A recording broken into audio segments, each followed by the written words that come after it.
This is Aaron Golub, host of the Blind Ambition podcast.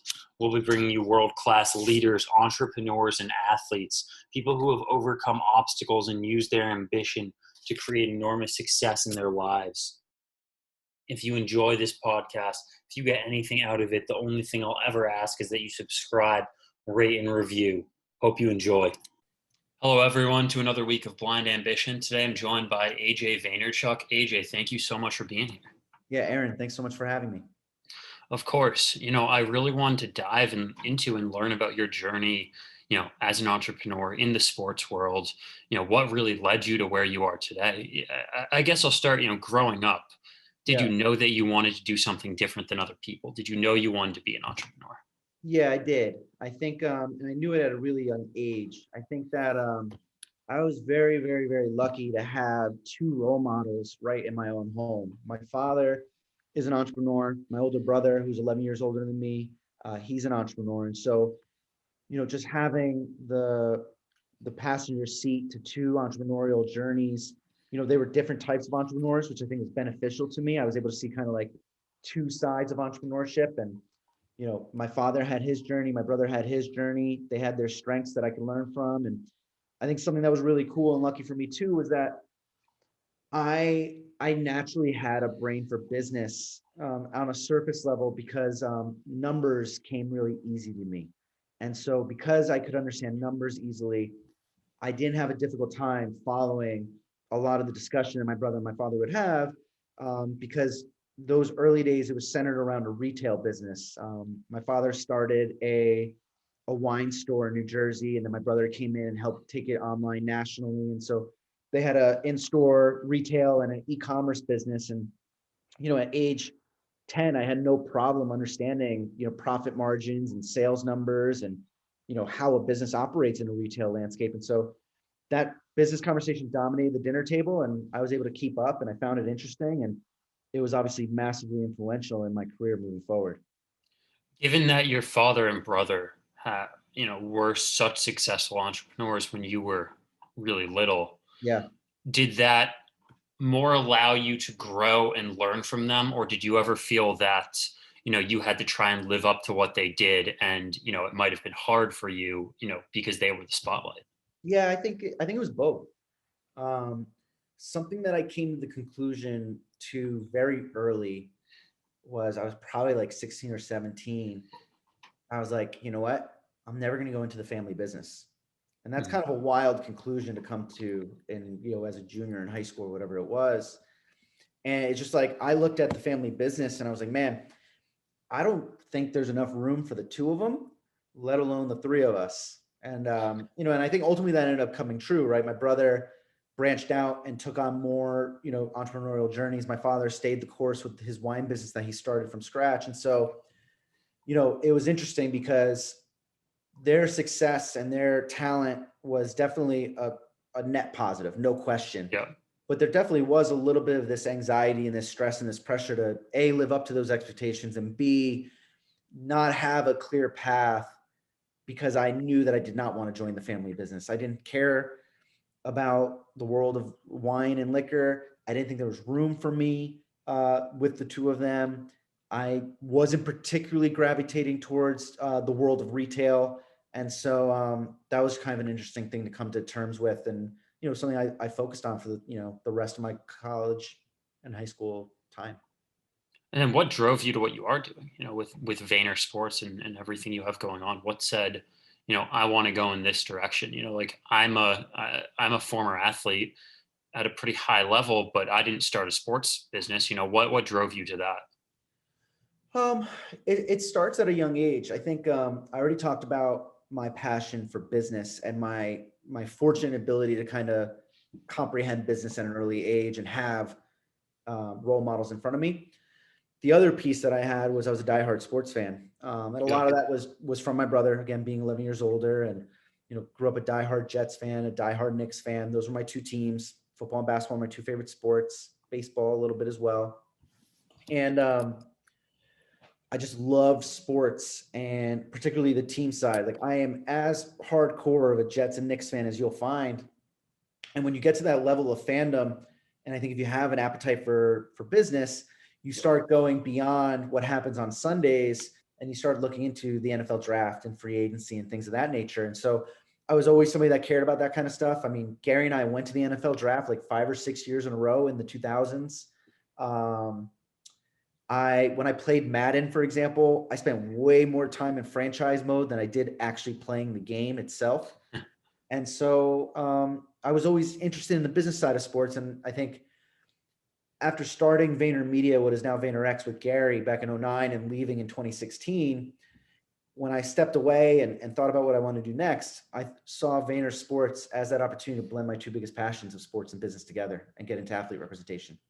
So what was it like stepping away from VaynerMedia or VaynerX and saying, I want to take a different path. I want to do something else on my own. You know, you could have easily stayed in there and said, I have a high position here. I'm Yeah. doing well. Yeah. I want to continue this. What made you say I want to branch out, and how did that feel? Was it scary? What were the emotions that circled around that? It was all the emotions in one.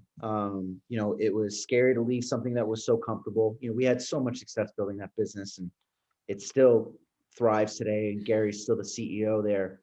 And then, letting down my brother, I'm his business partner, and kind of feeling as if I was abandoning him, and something that, was a lot of work, and there was a lot going on. There was so many feelings. It was definitely hard. It's not something that happened overnight. I thought about it for like probably a year.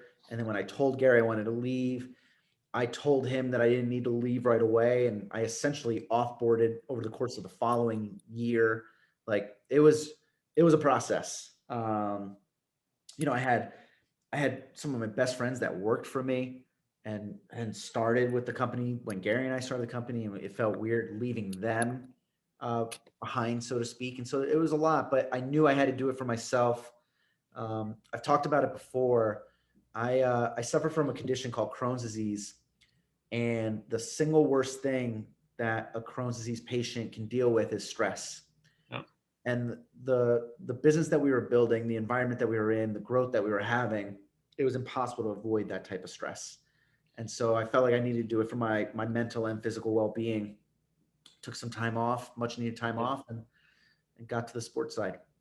So go into that a little though, your battle, your struggle with Crohn's disease, has that kind of fueled you to say, not only do I want to build something that I love, but I want to enjoy every day, every second of it, and things like that. I loved building VaynerX with Gary. I loved the benefits that came with it. I loved working with a lot of people that I loved and respected. I just wasn't passionate about the industry. I didn't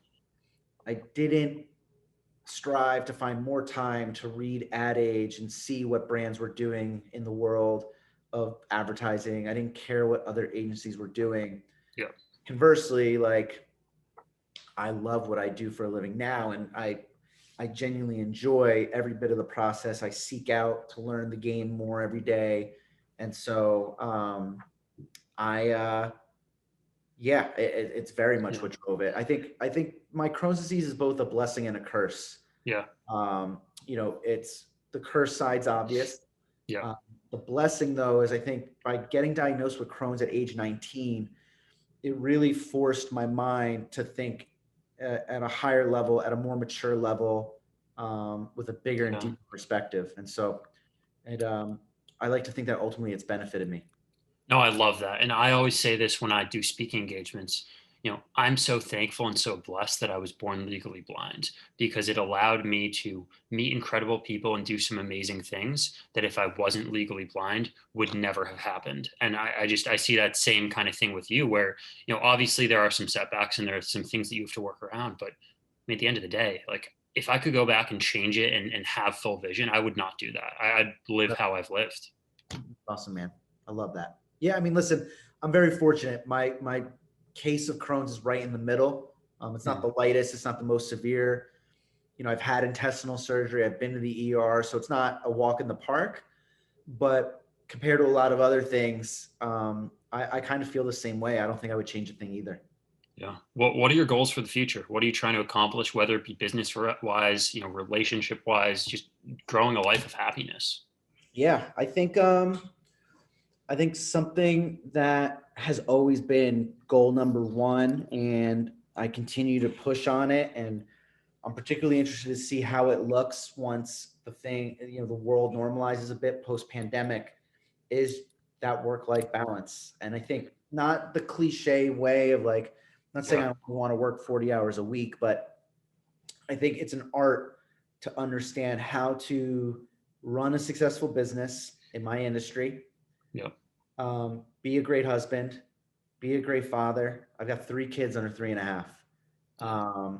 And I love the idea of challenging cliches and societal norms. Like, I can work my ass off. But I could also spend time with my family in a manner that most people can't too, right? Like, yeah, do I day trip Nashville? I've gone to Nashville, Tennessee for a meeting and literally turned right back around and got home like in the same like 13-hour block. I literally flew down, took an Uber 30 minutes, had an hour and a half meeting, took an Uber back to the airport, was back before bedtime. Like, yeah, that's part of my job. But then like I get to take my son swimming Thursday mornings. That would never happen with like a corporate job. And so that is my focus and my ultimate goal. And it's obviously been altered in the pandemic. I'm just curious to see what that new normal is going to be. It's going to be some sort of blend of how it was and how it is now. And I'm excited to try to tackle that. No, it's so interesting. And I love that because, I'm at an age where, I don't have, kids or a family like that yet. So I can, really dive into everything I'm doing and work a ton and really support the rest of my relationships around that. But one of the things I've really learned from, some of the mentors that I have, whether it's be people I've had on this podcast or, other areas of my life, but, when I get to that age and in that time when I do have kids and a family of my own, I'm going to time block my time around my family. I'm going to time block my family time in first and then time block my business time because it's the most important way. Yeah, no, I mean, it's going to be really interesting to see. I think, the growth of video conferencing platforms like Zoom and Google Meet and Microsoft Teams, I think is going to create, has created a new normal. I think obviously humans like the interaction, engagement. I plan to go spend a day or 2 week in New York City again once things get back to normal, but it'll never be the same. And I'm excited 100%. to see what it looks like. It's made it, I mean, for me personally, it's made it so much easier to do speaking engagements, like just do so many more, so much easier. But, what advice do you have for someone maybe who's, starting a business or, struggling to find the right place for themselves? I think it's a lot of things. I think one, having perspective is important. I think perspective is an incredible skill to work on and to grow. And, I think if you're struggling in your early 20s or you're struggling in your early 30s or you're struggling at any time in your life, like you have more time than you realize.